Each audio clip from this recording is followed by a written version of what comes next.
So, hi, and welcome everybody to Slay Your Dragons with Compassion, my podcast series, done in conjunction with my good friends at Online Events. We've done quite a number of these so far, and I'm managing to find some really extraordinary people. Actually, they're often ordinary people who have extraordinary scenarios, which makes them extraordinary. And what we'll do is we'll go through an interview, and today's guest is a good friend of mine from way back when called Wally McDonald, and Wally's got quite an extraordinary story to tell. So we'll go into that in some more depth. And the way that I often work with these scenarios is to not to plan in advance very much of what we're going to say, but more to find out what the dialogue brings us. Today is an opportunity for us to explore with a man who has done some quite outstanding things in his life, and we're going to hear about that. Not in a very obvious way, not in a sort of a glitzy way, but in a very what I see as a very generous and selfless way. Wally, welcome to our podcast. Very good to see you. Thank you, Malcolm. Delighted to be here. Great to see you again, as always. Great. And I think the first thing that sort of drew my attention to what you were about was when you gave a kidney to an acquaintance. It wasn't a close friend, it was a friend, but a sort of a more of an acquaintance who would have died without receiving a kidney. And you gave one of your kidneys. I mean, that's not like giving away a bag of sweets. That's really quite something. And I know you went through quite a lot afterwards in yourself. But can you tell us a little bit about that? And the series is called Slay Your Dragon. So we're looking at some of the what you had to overcome to do what you do. What is it that led you to do that? Tell us the story, and then tell us a bit about where that all sprang from. Well, I knew this person. Can I name him, Yeah, Malcolm? yes, please do. Yeah, a lovely guy called Nikos Sikes, who was the manager at a holistic center on the Greek island of Skiros. And I was cooking there for a number of years and four with him as the manager. And we formed a friendship, a bond, a connection that was mainly to do with our working relationship that did spill over into a friendship. But he's Dutch, but he lived on and permanently full-time on the Greek island and carved out a life for himself there. Primarily the fact that he worked for Skiros Holidays, so it got him an income and a role on the island, and he was very connected with the village. And so working with him, I found myself admiring his professional way he went in terms of greeting the guests and looking after each session with a certain focus that I was very professional. I moved on, and I began working with him in 1993. I moved on 1990 up to 1997 and came back to settle in London. We remained in touch on and off, and I then periodically went out to the island just to have a holiday, and we would see each other a little bit. I'm trying to really recall the date. I think it was really interesting because the Athens Olympics was in 2004, and I went out. I came out. Was that time? Was it a little bit later? I'm trying to remember. Yeah, it was then. And I met him, and he was very, very poorly. And because he was a guy who's 6'2", he was a very tall, healthy guy living on a Greek island. And he couldn't quite define what was the matter with him, but he wasn't eating well. He was very thin. And this went on. I spent time with him, but also did my thing and came home. And in 2006, he contacted me. It almost felt like out of the blue, but we always had a little bit of contact to say that he had been diagnosed with renal failure, and he was now back living in the Netherlands, and on dialysis 2 or 3 times a week, how often it happens. And he was on a waiting list to receive a kidney, as many people are all over the world. And I was really taken back because I had such a serious condition, a life-threatening condition, really. And just by sheer coincidence, I'm a real radio person. I was listening to some radio programs within a matter of days, it felt like, or maybe within a week or so. I can't remember exactly. We're talking about 2006 now. And they were, I suppose, testimonies or something of, I guess how to put it, but two stories of people who had donated kidneys to, one was to a total stranger. I mean, it was just a completely extraordinary story about this man. He was a businessman living in Philadelphia. He would fly into New York and connect with this taxi driver, and he became his regular taxi driver. And we would pick him up and look after him while he was doing that work in New York.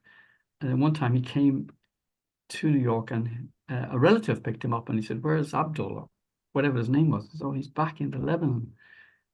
He's had kidney failure, and he's having on dialysis there. And this man, who was a father with 2 or 3 kids, at some point along the way said, "Oh," and look, obviously researched it and said, I would donate a kidney. I mean, that's just the condensed version of it. And I thought, my God, somebody could do that. Within a few days, I heard another story of these 2 friends, not relatives, not family, but friends, and the same thing happened. 2 ladies, and they were young, in their 30s or 40s or something. And I thought to myself, gosh, I could do this. What's stopping me? That was really the first internal conversation I had. I contacted Nico, and he was like really moved by this proposal. I said, I'm thinking I'd like to give you one of my kidneys. It's a very doable thing. I'm well. And he said, okay, well, listen, let's think about it. But if you're going to take the step, the next step is go and talk to your doctor about it. And so I did that, and then I went for various tests and like that. And then I flew over to the Netherlands and did more tests, and you can psychological tests about if I was sound of mind and things like that. And finally, it was a date was agreed, and everything was set up with the surgeon and everything, and it took place in, I think it was July 2007, and it was the last surgical procedure that this doctor was going to do before he went on holidays. And at the same time, I had a job at this point. Now I'm running music events, so I had a seasonal work where I was putting on weekly musical events, but we would stop for the summer, so I had to coincide it with that. And yeah, I went over. My family were against it. A lot of my friends were against it, saying it's too risky. You know, you're in your 50s, I think, something like that. You know, can't remember. I guess I was in my 50s. But I kind of felt the pulling to do it at this point. I kind of felt I made something had happened inside of me to go ahead with it. When I arrived in the Netherlands for it, Nico was extremely ill, and they didn't even know if they could go ahead with the operation. His blood pressure was high. He was very skeletal. I went to see him in the hospital, and he was like thin as a rake. And finally, they did enough procedures that he was brought to a level where he was able to receive the kidney. The operation took place. I never felt any moment of concern or worry till the night before the operation, when I suddenly start to feel a bit of panic, and I had to ask for a sedative or injection to calm me down. And yeah, so it all went very, very well. I learned much, much later that we were just barely a match. I didn't realize that at the time. I didn't, retain that information, or maybe it wasn't passed on. I can't remember, because it was about the euphoria of the successful operation and Nico coming back to life. And there was a kind of a comical period where I came out of hospital after a week. He came out of hospital after 2 weeks, and we were living together. But my body was, in shock, and I was finding it hard to walk because of where the kidney operation takes place. It's a keyhole surgery thing, by the way. And so he came out and he started cooking for me. It was because I was less able-bodied than him at the point. Then it reversed as my body kicked in and came back together. And of course, that resulted in a new form of our relationship, that tie-in, that kind of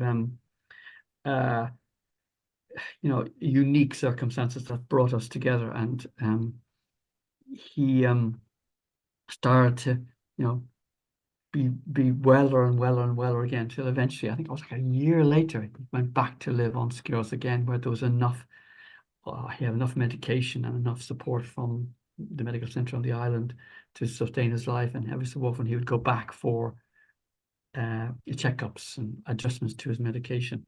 So yeah, it was. I would say it was definitely an emotional experience. I'd even say it was almost a spiritual experience, because I felt I gained something which I couldn't put into words, and that was beyond him thanking me. It was something else, and And at the same time, I have to say, I felt humbled by the fact that this could happen. I could do this. And it also gave me more courage because I took a step out of, out of my normal routine. And since there was a certain amount of risk involved, and they go through that with you. So, but I have to say, I've been perfectly healthy ever since. And that operation happened in 2007, so yeah. So that's a bit of a And story. that is pretty extraordinary. And I think what's interesting is that you're finding what goes on beyond the obviousness of Yeah. here's you giving a part of your body to a sort of a friend, but not a close friend, but a friend.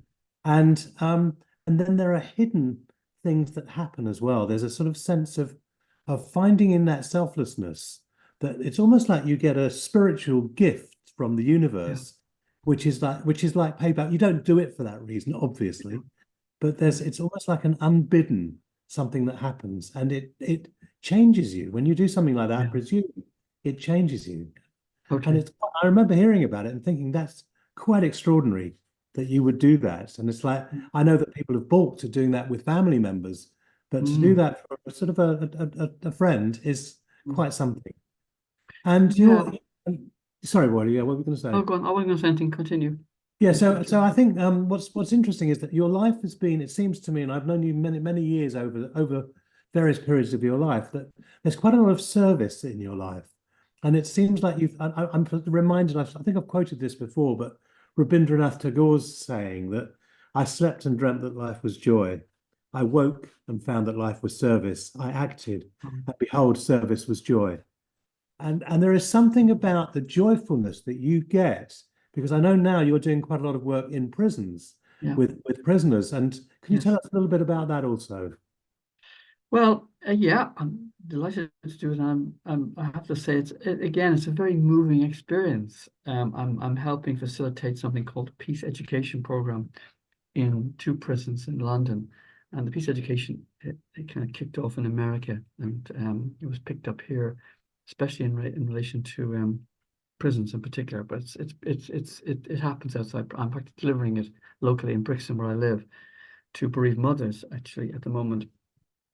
Um, what I think is fascinating is the human being and all the journeys, because the people who come on the sessions that I'm involved with and helping with as a volunteer, and I go in with two other people, um, the age group I'd say is around 30 to 60, something like that.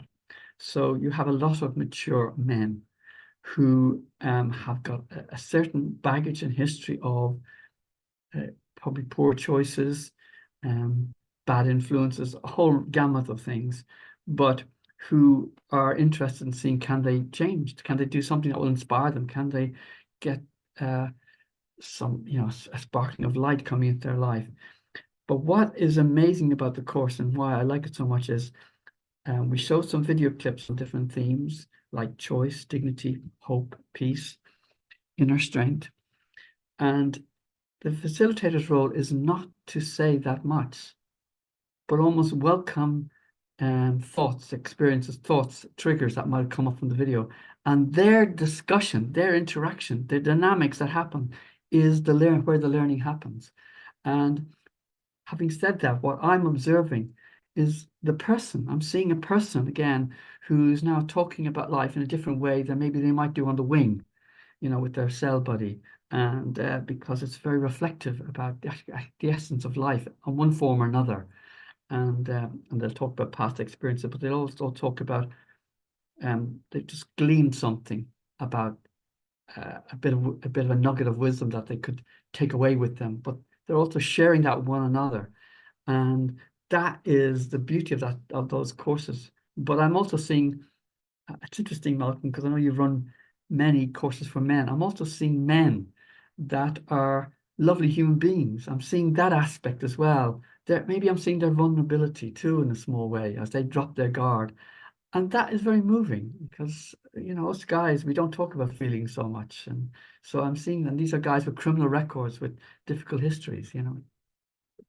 It's interesting because I think, as you say, maybe we're seeing their vulnerability, but actually, what you're doing is you're allowing their vulnerability to be in place and to be expressed. And we look at a prison system that feels very barbaric in many ways. It's very punitive. It takes away the dignity from human beings. And sometimes those human beings have done terrible things, and locking them away feels like the only way that society can stay safe. But there is also something about the possibility of re-education, which I guess is you're playing your part in the re-education of the prison system. And what you're seeing is the result of that, that you see human beings who are retaining their dignity through allowing their vulnerability to explore a part of themselves. Yeah, absolutely. They start to see a better side of themselves. They start to think about a life that's more rich, that they probably could never have thought was possible, because their life was fragmented by things they were doing socially and family and things like that, but also how they were going out making money, mostly to do with that. Maybe some of it has to do with domestic violence as a whole. I don't ask them what their crimes are. Sometimes it comes up, but it is seeing potential, that they see their potential. That's what they see. They have a potential, that there's a life ahead still.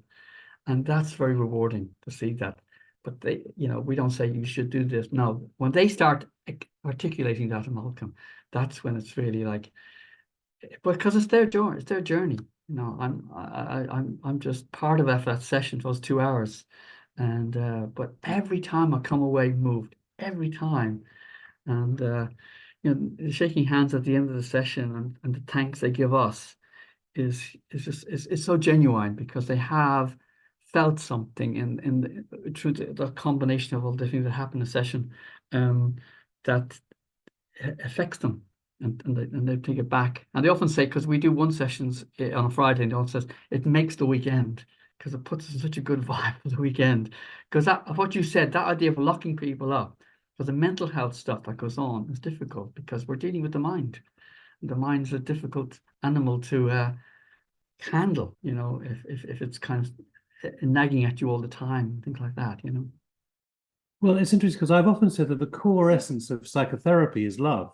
And actually, if we allow ourselves to truly love, then we allow ourselves to do things that go way outside the grain.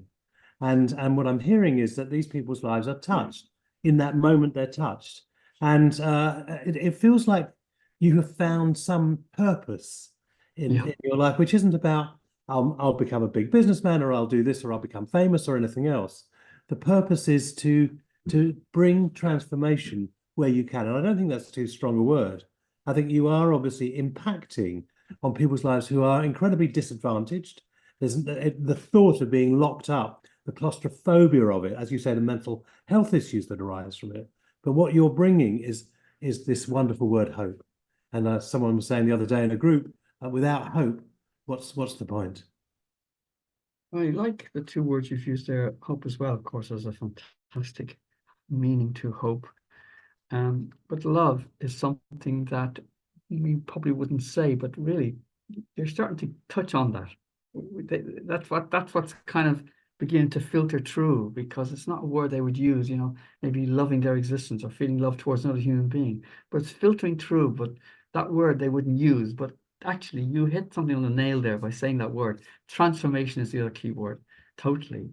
Because they had an opinion of themselves that would be, not say set in stone, but it kind of established itself in themselves. And yet they start to see, and they'll say that. I'd say, I remember one guy I think I asked at the beginning of the session, I had a question. I was Friday of last week. I asked the question, what was there any particular person or anything that you can recall that left an impression with you in a good way, some person in your life? And a lot of them talked about their family, actually, and our mums in particular. But one guy got up and said, this group, I'm really hearing other men, and he's in his 50s, this guy, lovely guy. And he said, this group, I'm hearing, because he's hearing that they're giving him permission to say what he's going to say on a more softer level than he already had, but he wouldn't come out with it. And that's what he was saying, So yeah. how they proceed after they leave, their sentence is completed. I don't know if I'll try and see if they can keep in touch, but it doesn't always happen. I'm trying to organize something better for that by taking their details down if they want to give them, and so I can follow up with them. But yeah, it's bringing light into a dark place, and it's a joy. It really is a joy being part of it, you know. And in a small way, we're looking at the macrocosm of the world and the microcosm of the world and the macrocosm, that the world can be a very dark place. There are some very dark things that go on around us. And if we can bring light, we are playing a small part in trying to change our evolutionary future, which I think is where we're headed as human beings, hopefully. Mm, mm. I agree. We are. I think we are. It's just that we'd like it to happen in our lifetime, I think, Malcolm, but it may not. But there is a propensity or a movement towards that, you know, because if you think about all the laws they're trying to bring in, they're always trying to bring a law that includes this group and that group and stops these kind of bad things happening, whether it's on social media, things like that. So the intention is always to improve things, lift things up, make more things better for people to move around, you know. But I think, as you as psychotherapists know, that the battle is with each individual and how people play that out. Some people go and do shocking things. I was watching, you may not have done it, but I was watching because I'm doing stuff with the police as well. So I'm trying to get a peace course, and they've agreed to run a peace course. I've just got to get the dates down. I'm going to do peace course because the courses that kind of encourage people to get in touch with your humanity. If you're in touch with your humanity, you'll start to see the other person in a different way. Okay, some criminals are already gone down to a very dark space, so they have to be strong and deal with that, you know, because some of the violence that happens is brutal. But generally, you have with the police, they have a uniform, they can see the public differently than because they become a club in themselves. And their team, almost like they back each other up. But to understand that the people are more than who they see, you know, because there's a tendency to just classify people and things, but we are these beings that are on these journeys that are only 50, 60, 70, 80 years, you know, and the whole story is to know yourself, and I know you do that work, so and it's so important. It's so important to know yourself, you know. It's funny, as you say that, I'm reminded of a song that goes, "I'm on an endless journey through eternity. Peace, be still, there is nowhere to rush." Yeah. And I We see went, that it seems like you've found the real place of peace, Wally, which is yeah, something I'm very aware of in you. Whenever I see you, I'm aware there's a peacefulness around you that you seem to have found your purpose, which I think is yeah, key. I And have. you've probably had to slay some dragons along the way. And I wonder what that might Well, look like. that's really true. And actually, you know something, I'll just say it's interesting. You just said that I was just came back from The Hague last night where we were invited to show this documentary I was telling you about, Power to Change, at a conference for parole and probation. It's an international conference in The Hague over 3 days. And coming back on the Eurostar train, I was with three other colleagues, and something was happening that I couldn't be part of their conversation because it was happening so fast, and I can't. Got older, I can't speak very, very quickly. Like I can't do that. I want to stay in touch with the slower bit of myself, but it made me face something inside myself, and I came back thinking, my God, I've had to just deal with some kind of thing that went on inside my being in my head while I was sitting. These people, no, they didn't know what was going on, but I was going through something. Well, I had to. Well, if I was to backtrack a bit, if I think about even moving from Ireland to England and all the things I've done, it's often been a case where I felt this is not happening. Nothing. Something's not happening. Something's stuck. I need to move on, but the next step is risky. What will happen? And I took a lot of risks at different points, maybe compared to somebody else, they weren't so great, but they were risks I've taken. And each time I've taken, my being has opened up because I've met new people. I've learned how to listen to them, and I've learned how to kind of respond to questions that were different to how I was brought up in terms of the kind of language we use growing up on the back streets of Dublin to people who are more educated, university educated, and learning to talk and communicate with them. You know, there's been things, you know, and the classic one is relationships, that didn't work, why it didn't work. And I really think also going to Skiros had helped me a lot, because there was something reflective about Skiros. Okay, I was one of the permanent members of staff, so delivering a service, cooking food, but at the same time we were part of the bubble, which was being self-reflective and being able to listen to yourself and understand parts of yourself that you wouldn't normally address and express them. That was the beginning of me learning that I had to begin this road of facing myself. And there's been loads of things. Like when I think of, every time I went to Skiros, when I came back, I'd nowhere to live. I abandoned that kind of security blanket. So I'd go back, and would I come back next year? But I came back and I had to scramble and find a job and find a place every time. And as I was getting older, it just became harder. Like, there was where I'm living now in this it's almshouse in Lambeth in Brixton, and uh, well, so there's an anniversary. I was 200 years old, and so there's an exhibition that happened on Thursday, but I was in The Hague, and the guy who was doing the exhibition managed to get the BBC to write something about it, and I'm one of the people featured of the 17 residents. I was agreed to be interviewed and featured. And it said, one thing in the recording he made of me was, I was homeless, and I was homeless before I got this place. And I'm like 72 now. So being homeless at a certain age, it threw up all kinds of challenges about failure and what's your family think about what kind of life you've been on. And yes, you're interested in peace, but what kind of decisions making? And so there's been lots of incrementally challenging moments, Malcolm, if I could put it. Well, it's interesting because you say, yes, you're interested in peace, but actually you've invested your life in peace. You've invested your life in healing.